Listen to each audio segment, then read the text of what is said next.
Candia with For the Love of Paper and Ink. Welcome back to day 10 of Junk Journal January 2024. Today is layered, prompt 10, and I'm going to be using this 2 pages to create my spread. I had a lot of fun with this spread. I was just using lots of scraps to create layers. I'm gathering my scraps right now.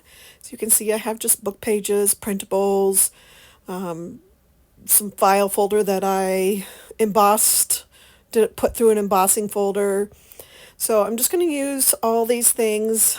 I'm just going to lay out what I think I'm going to use and see what sticks. So I have some tea-dyed paper here that I don't end up keeping on the page, but it's a nice layer to use in your journals. I like tea-dyed paper a lot. And the printables are just I'm trimming them down to size to where the white edges aren't on them anymore.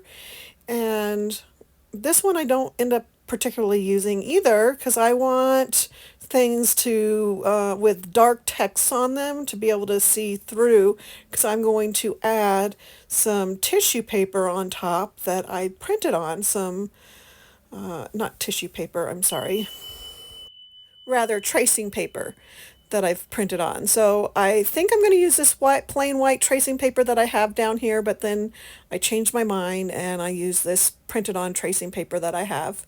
And that's that embossed piece that a file folder that I have right there that I just ripped up. And some more printables I'm ripping up, just gonna evenly distribute everything between the 2 pages. And then I have this little piece of paper that I put texture paste on through a stencil. Here's the tracing paper I printed on. And so I put the plain tracing paper away and I rip up this piece of tracing paper that I've had in my stash to use on a project, and I just keep not using it, and I decided I wanted to use it today. So I just am trimming it down so that it can go on some of it can go on each side of the paper of my spread and make them cohesive and tie together. Now I have all my pages kind of where I think I have them picked out, and I decide to start trimming them up and laying them out how I want them to be. This doesn't end up being how they get glued down, and I use more than what I have here. I end up picking out some more papers that I want to use underneath this tracing paper so that you'll see it through a little bit through the tracing paper. Right here I'm like, maybe I want the tracing paper to be in the background, but then I decide no, I want it to be in the foreground and see the things behind the tracing paper.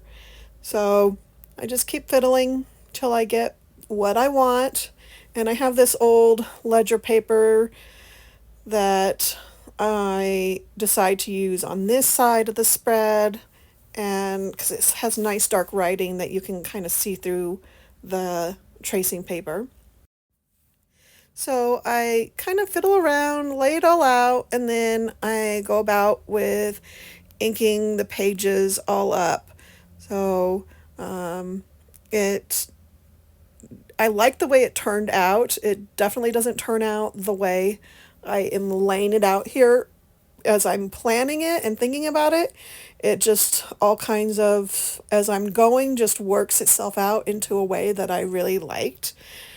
And I am just, again, fiddling with the little pieces I have, trying to figure out where I want them to go. And then I start inking up everything and gluing everything down.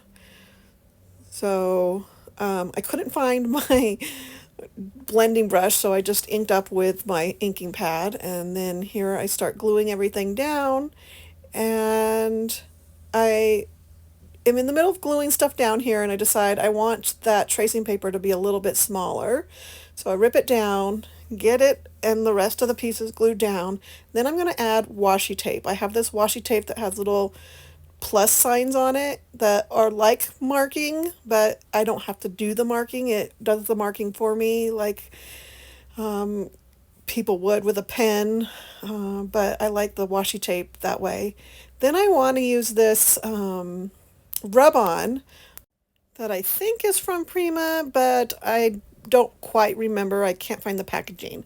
But it doesn't want to stick to the tracing paper. So after trying for a very long time, I give up trying to get it onto the tracing paper.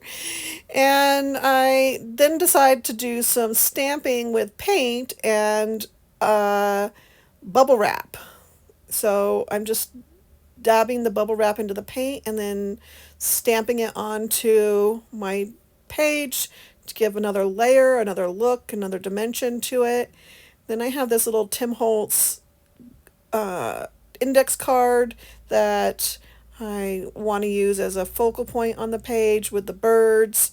So I trim it down and corner round it so that it has where I cut it off has the same corners that the other side had. And then I ink it up and glue it down. Then I finished this half of the spread. I move on to my second half of the spread. Again, fiddling with papers, trying to figure out how I want to lay them down. Of course, they don't come, when I go down to actually glue them down, they come out a little different than when I'm laying them down. But that's okay. I love how they turned out, and that's the fun of creating is just playing and seeing what you like and what you don't like and how it all ends up turning out.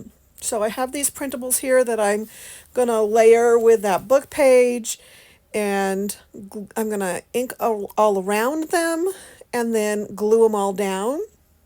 After I get them all glued down, I'm trying to figure out what I want to do. So I bring in that piece of printed on tissue paper that I have, and I'm like, wait, let me try putting the rub-ons on the book pages underneath the tissue paper and see if that will work. And it does. So I have a few rub-ons on this side of the page. And some of them are layered under the tissue paper, some of them stick out from the tissue paper. And I just put a dragonfly, some words, and some flowers on.